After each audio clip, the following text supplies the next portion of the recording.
You don't need to get rid of fear. You need to stop letting fear make your decisions. That's exactly what my guest learned inside Command. After years of going back and forth, she finally left her job and discovered something powerful. Making the decision didn't drain her energy. Indecision did. Today, we're talking about what it takes to move before you feel ready. Welcome to The Balanced Leader, hosted by Yan Dang, a leadership and life coach with over 20 years of corporate experience. Drawing from her journey as a former global finance leader and second-generation immigrant, Yan understands the unique challenges women face in male-dominated workplaces. Each episode offers insights on balancing masculine and feminine energies, mastering soft skills, and building emotional intelligence. Join us to transform frustration into empowerment and unlock your authentic leadership potential. Hey, podcast listeners, welcome to today's episode. We are going to talk about what it's like to move before you feel ready. I have a special guest here, Katy Nicholson, who I've worked with for quite a while. She is part of my Command Container, which is a women accelerator leadership program. And I'm so excited to have her here and for her to tell you more about her transformation. All right, Katy, good to have you. Please introduce yourself. Oh, thank you. It's good to be here. My name is Katy. I've, as Yen said, worked with her for many years now, both one-on-one and through Command. I spent years in a national nonprofit and recently made the move to a smaller regional nonprofit as the executive director. Yeah, and tell us what all went into that, because I think there's a lot of listeners, a lot of women who, have a desire for change, have a desire to move. And I think your change was quite drastic as well, because you also moved across the country before you made this decision. So you can walk us into that. But oftentimes when I am coaching women, it's like they want to move, but there's a lot of fear. So tell us what it was like for you and, how long you had been wanting to move and why. So go ahead. I think for me, what started out this journey was this feeling of being out of alignment, but not being able to name it, right? I candidly had spent a lot of my career being guided by the organizations that I worked in, right? Like I was the kind of person that could step in and do a lot of different things, which is a great skill set to have. And one that I'm learning many women, especially in Command, have. And the organization was saying, oh yeah, you're great. Like now we're going to have you do this. Now we're going to have you do this.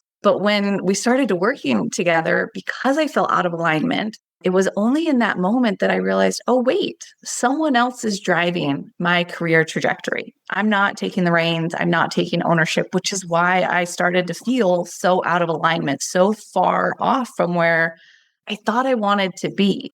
And by all accounts, I was successful, right? Getting the title, getting the raises, getting the portfolio increases. But that wasn't the issue. The issue was being true to myself and what I wanted and what I was ready for. And I think there's some times where I'm a little ashamed to admit, but trying to remove the guilt of I spent maybe 2 years stuck in that debating stage of like, I've got the stable job. I've got a supportive career. I can move up here. I can do things, but it still didn't feel where I should be or where I was going to grow as an individual. And so taking that time to explore myself, get confident in my feelings, and also drown out the external narrative. We've done a lot of work on, family of origin and maybe pressures from childhood or parents or things like that, right? Is powerful to find my voice and to say, no, this is really what I want, to seize it.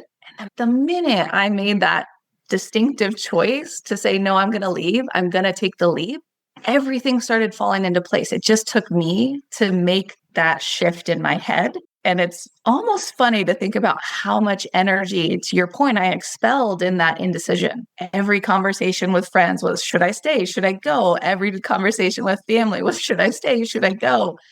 Now it's like, oh, wow, I actually have a lot of free time, more so than I ever anticipated because I stepped into that space. Well, you have a big job, so I don't think you have like tons of time, but you have more probably purposeful time, like actually handling problems and projects and leading an organization towards what you care about and what's in alignment for you. Absolutely. My time is spent building the future and the path that I want, and not just sitting in that kind of fear of, am I going to regret it? Right? Am I going to regret taking a different role? Am I going to regret moving across the country? But what I've learned that's so powerful, especially in command, is to sit time with yourself and to say, no, this is what I want, and feel worthy to say that I can want that, and then be supported by this powerful group that is your cheerleaders and saying, yeah. And the thing is, I know I'm not going to get every decision right. Like, we bought a house here after moving and I didn't love it, right? I didn't get it right. But to be in tune to say, okay, it feels out of alignment again. How can I get back on track? How can I listen to myself and my instincts and trust myself to know that I can find the path that feels better and satisfies my needs in that time? So this is so great because it's like, not only did you make this big move, but you continue to practice the same skill set too. I don't think the indecision, it's just catching ourselves in the indecision, because it's going to come up, right? Especially oftentimes in my group, I'm talking about women's braids. We're very great at doing multiple scenario planning. We're looking at all of the, possibilities, but it's also that groundedness of, okay, it's time to make that decision. So there's sort of that feminine, like, what are all the scenarios and what are all the factors? And then there's the masculine, like, okay, now we make a decision now based on, I think there's still that feminine, like, alignment of our body and our emotions and, trusting ourselves, which is quite feminine, right? Like, we're going to move into that space of, now I've done it and I'm not going to spin around in indecision, but I'm going to make a choice. Let's take it back a couple of beats for the podcast listeners, because you said a lot of things from that, being in the indecision for 2 years and questioning and how much energy that took. But what you also said was there were factors like feeling more confident in your emotions, like trusting your emotions. And one of the big things we do in command is, build your emotional capacity to hold more emotions and to use them, right? I think sometimes we can get spun up with our emotions and they take us for a ride. But one of the big things that I teach in command is, like, we understand the emotion, we separate the story from the emotion, we move forward with it. So tell me what your journey was with that. And then I also want to touch on the family of origin, because these are two big pieces that I think for you unlocked to help you trust yourself. I mean, we started working together because I had a lot of anger, right? And I didn't know how to express it. I didn't know where it was coming from. And I also had a lot of empathy with my team and their struggles, and not knowing what was my weight to carry versus, like, the important boundaries that I needed to place, and supporting them and supporting myself. And I, quite candidly, I don't even know if we've ever discussed this. Like, I started working with you because I wanted you to make me comfortable in my role. Like, I fell out of alignment and I wanted you to coach me to make me feel like, no, this is the place you need to be. Like, you're making smart choices. I didn't expect this journey to go in this direction, to say, no, listen to that anger, right? It's a signal. It's telling you something. Don't suppress it, because then it's just going to work itself out in weird ways. But to use it as a gauge to say, okay, something is wrong, listen to that and see where it goes. And so there were a lot of conversations that I had with my team and my boss at the time to say, like, it's not feeling right. Like, maybe this, maybe that, and really supportive group to say, like, what if we make these shifts and things like that? But it took the listening and then the action, right? To say, okay, I'm going to use it as a gauge. I'm going to try a different approach and see how that works out, right? Like, I think stepping out of just the mental spaces, you have to start to act on some of these things to get a redirection if you're headed in the right path or not. Well, I think this is a great point, because actually when you came to me, you're like, I'm angry. I like go home. I'm angry. I'm like with my husband and kid there. I'm angry. And it was like, and I think this is kind of goes back to the family of origin and how anger played in it. Right. But I think just one of the points that you said too was like that you came into coaching wanting a result, but this is also the reality of coaching. Like, it's part of that co-creation. And I'm always coaching people towards what they want and always asking them, what matters to them and supporting them to feel the emotions. I think oftentimes people think, like, you hire a coach to, like, get you somewhere, but it's actually the process of the coaching that emerges, right? Your vision emerges from, understanding your emotions better, having that capacity to feel them. And like you said, you're not just spinning around being angry. You're actually saying, okay, something feels off. I'm going to try some things and I'm going to see what happens to that. But let me pause there. And if you can share a bit about the anger and the family of origin, because I think that'll help the listeners also understand, your relationship with anger and your journey with it.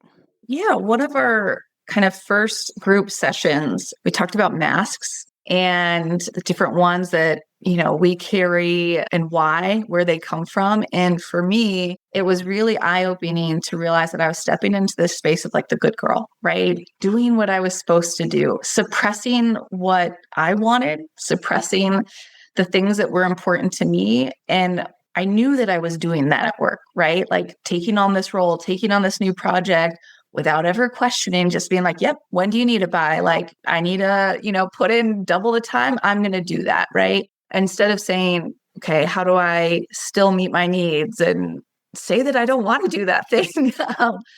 But the critical part was understanding where that came from. It came long before I ever entered the workforce. It came in my family dynamic as that was expected, right? In this culture of, we want you to, in essence, comply. We want you to be this good kid and say yes. And that's where there wasn't a lot of dialogue in my family. And it's not to say, again, that we didn't love each other. And it's just my parents, I don't think, had that skill set to say, let's talk about what you're feeling. Let's talk about your wants, your needs, and figure out how to get that. And I'm still unpacking a lot of that to this day. Well, and let me share some context about, what that is, because it's going to be different for different people. Like for me, I oftentimes talk about like being a child of refugees and like immigrants and like really needing to be super responsible. And really, my parents were just in a new place trying to figure it out. So like, how could they have the emotional capacity to understand what my journey was they were going through so much themselves? But I think for you, right, it's like Catholic girl,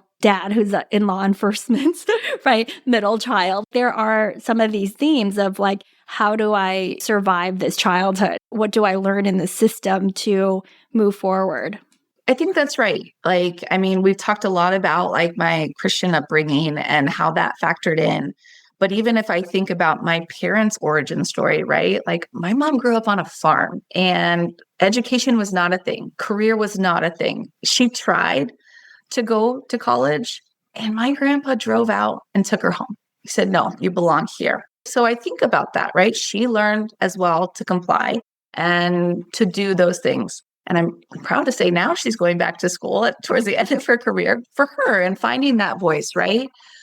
But then also on my dad's side, the law enforcement, all he knows is control. That's what he was trained, stripped down to bare bones of a human to say, this is how you get compliance. This is how you get control. This is how you handle a situation. There are no ifs, ands, or buts, right? Because it's dangerous, right? So it felt very life or death for him. And that's how he knew to respond. And again, only now is he realizing, oh, wait, that's probably not the best approach, right?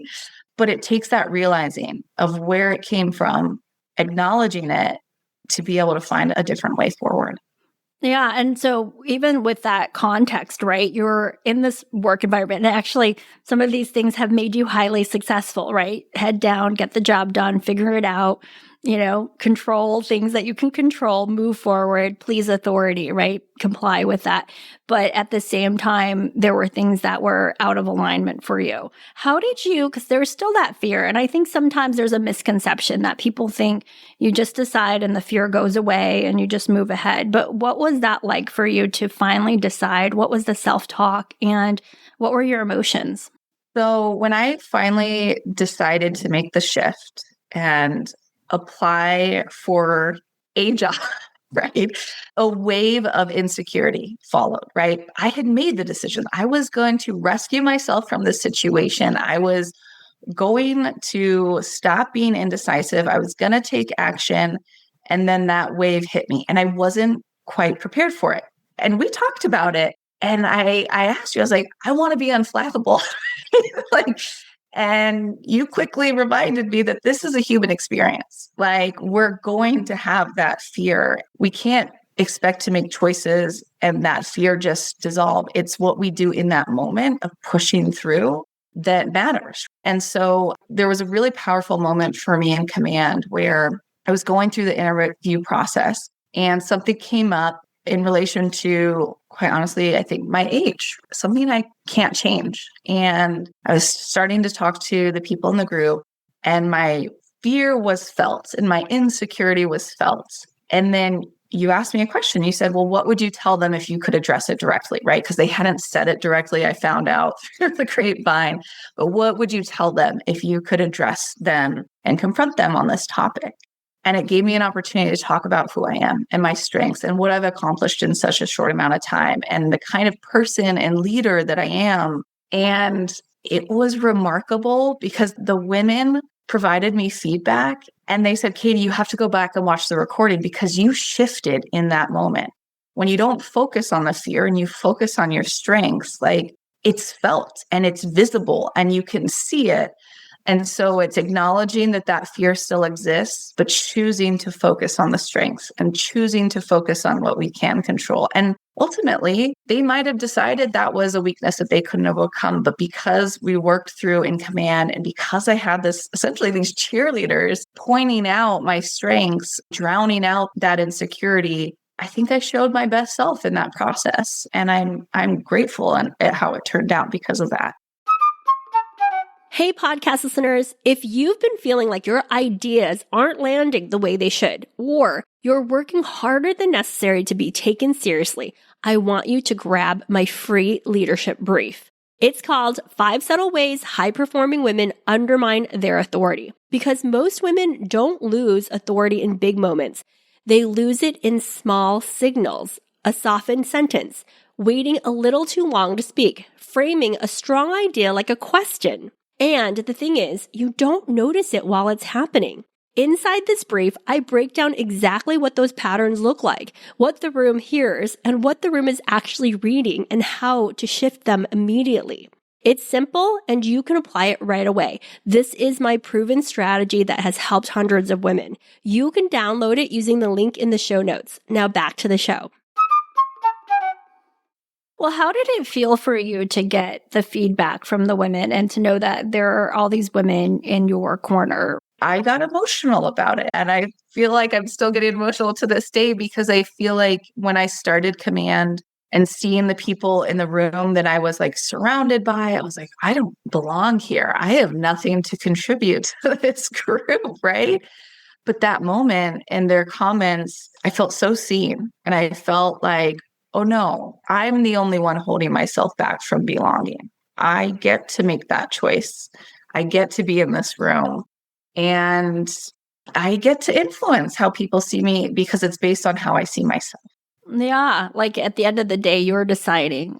Oftentimes we judge ourselves before other people even judge us, right? But what I'm also curious about is how does it feel to be in the room with these strong, powerful women, you taking up space, you getting coaching, you getting the guidance? How does that feel for you? I feel like I'm leveling up, right? It's always a little bit outside of my comfort zone, but there's no growth in the comfort zone, right?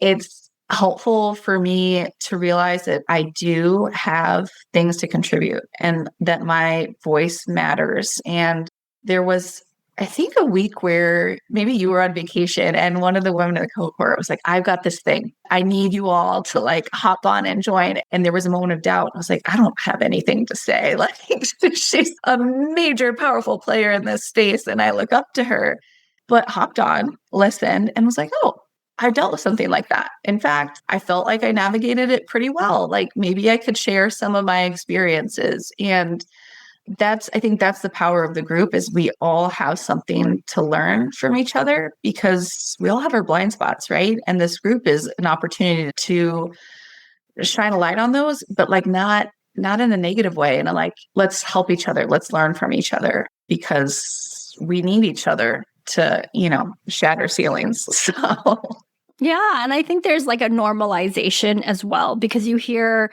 women from different industries. And then, even when you shared about the age thing, there were other age things that people were experiencing. So I think it's also expands the perspective and normalizes your experience versus I'm alone in this. There's nobody who understands this. Maybe there's something wrong with me. But the more you either witness other people that you respect and you see, the more you also have a sort of more respect for yourself and being in the room and noticing yourself of like, actually, I do belong here and they belong with me too. Yeah. And I'll tell you, so in this new role that I've stepped in, everyone has been willing to share their advice. And the kind of consensus is it's lonely at the top. It's very isolating. You're not going to have anyone to confide in. So the sooner you build a cohort of people that you can turn to and confide in confidentially, the more successful you'll be. So I feel like what an incredible thing that I have taking into this role. I already have this network that I've built that is there for each other. That's so great. And I think there's the one-on-one experience, which is like you can deepen and do lots of this deep work, but there's that group experience where you get other things. How would you describe the one-on-one versus the command group? Yeah, I think the one-on-one helped me spend time with what I want and voicing that and articulating it in a meaningful way. But the command sessions sparked a different aspect that I didn't even know was missing on exactly what you said, normalizing. Because I spent so much time being like, well, this is just me. Like if I were this and this, I wouldn't be struggling with this issue, right? I wouldn't be worried about this. I could just move forward because that's what I think confident women do. But in command, it was like, oh no, like everyone has these moments of self-doubt. Everyone that I would just look up to and be like, they're perfect. They've got it all figured out. They don't need any help, right? And the standards that I would hold myself to is it's not real, right? And it is, I think, extremely important in my journey to have come across that vulnerability of this is what it takes to progress to these levels, right? And no one talks about it except for you. Yes, that's great. Well, I'd love to hear what your thoughts are. What would you say to, there's a woman listening to this who has been just like you back and forth, maybe for 2 years, maybe longer than that. And there's a decision she already knows she wants to make. What would you tell her? I think two things. If you already know, you have to start listening, right? But that took work for me to get there. So I'm not naive in saying like, oh, just make the change, right? I think it's worth the time and the investment to build that network, to build those positive voices, because there's a lot in the world that's going to flood you with negativity. People that may be actively working against you, right? But building up that positive force that you can confide in, talk in, and build the life that you want. And so for me, it was investing time and financial resources to make this shift. And until I was willing to make that commitment and take change seriously, right? When I have skin in the game and there are high stakes, I don't think I would have gotten to this point. That's great, Katy. Thank you so much. And this is actually what I consistently talk about when we are talking about building the foundation and going to school on yourself, because so oftentimes we are trying to disempower ourselves by questioning ourselves or suppressing that thought or that yearning inside that says, there's more out there for you, but it also rocks things up and then you're not in compliance anymore, right? But this is that courage isn't something that we wait to feel. It's actually inside of you as you listen to yourself more, as you trust yourself more, and you have the capacity to know and feel the fear, but you also have the courage to take that imperfect action, because we never know, right? For you, luckily, it was just that one.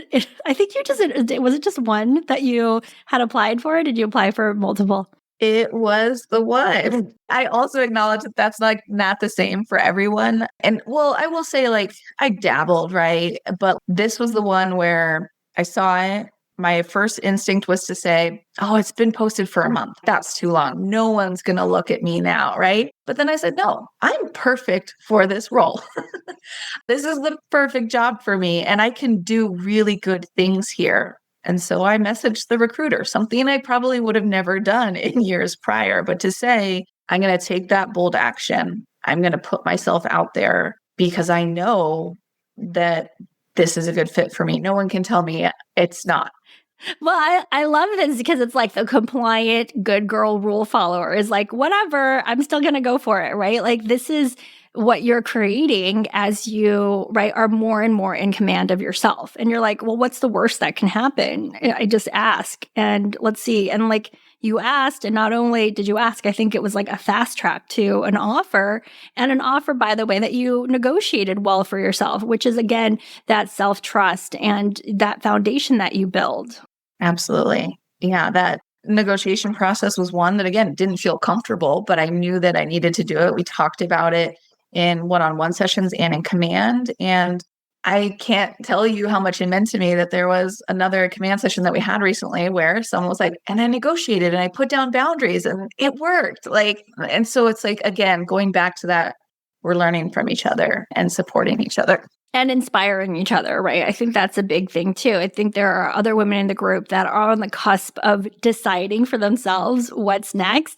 And they are getting inspired because they're like, this person can do it and it can happen fast. And this person, it took them longer, but they also did it. I think that is the, perspective that you get when you're in a group. And it is also the energy of this unified field that we are moving towards the desire and the alignment that we want. So thank you so much for being here today and sharing your experience. I think there's going to be so many women who are going to listen to this and start listening to themselves more, as you were saying, and start understanding their emotions in a more grounded way and moving before they feel ready, right? Because I think there's always this thought where people are like, oh, I have to feel ready. But that fear is always there. We don't always feel ready to take that next step, right? But we decide that we trust ourselves and exactly what we build in command. We build the self-trust, the emotional capacity, the courage, the inner authority that allows us to take that imperfect action even when fear comes up. And what I love about your story too, Katy, is like, and then you do it again and you do it again. You're never done, right? This is part of life as you expand. It's just the way the relationship you have with yourself and your emotions changes because of that foundation. I will just say that, one, thank you for having me. Having this opportunity to reflect back is like huge to say, wow, look how far I've come, right? Because if the benchmark is always moving, you forget to realize that you are making progress forward. But I think for me, if I could just echo this self-trust piece, realizing that trusting yourself is also, if you get something wrong, you can trust yourself that you can correct it and you can fix it and you can handle whatever comes up in the moment. And that, for me, helped remove some of that fear to make that momentum. Yeah. And this is huge because I think as children, we get punished and we don't control that, right? But as adults, oftentimes we're punishing ourselves more than anyone else. And it's more of that mental, emotional game we play with ourselves. But you can also say, no, I'm done with that. This is not what's happening here with my time and energy. And I'm in command of myself and I get to decide, how I feel about myself in this moment, even if I've made a mistake. All right. Thank you so much for being on today. I hope you all get a lot out of this episode. I hope you are inspired to take action before you feel ready. And I would love to welcome any of you into Command. Katy, do you have any words for people who are interested in Command or thinking about it? What would you say to those folks out there? I would say join, try it out because you won't be disappointed. And that's the first step. That's the first step to taking real and meaningful change, is to have that accountability in a group. Yeah. And I think like you said, right, when you start taking yourself seriously, you start taking your goals seriously, you start listening to yourself. And, this is an investment in your future and what matters to you. That's part of this whole journey. So thank you so much for being here. And I am excited to continue to see where you go. Thank you so much for having me. All right. Take good care. Bye. Thank you for being a part of the Balanced Leader community. We hope you found today's episode inspiring and actionable. For more resources and to connect with Jan, visit us at aspire-coaching.co. Until next time, keep leading with confidence and purpose.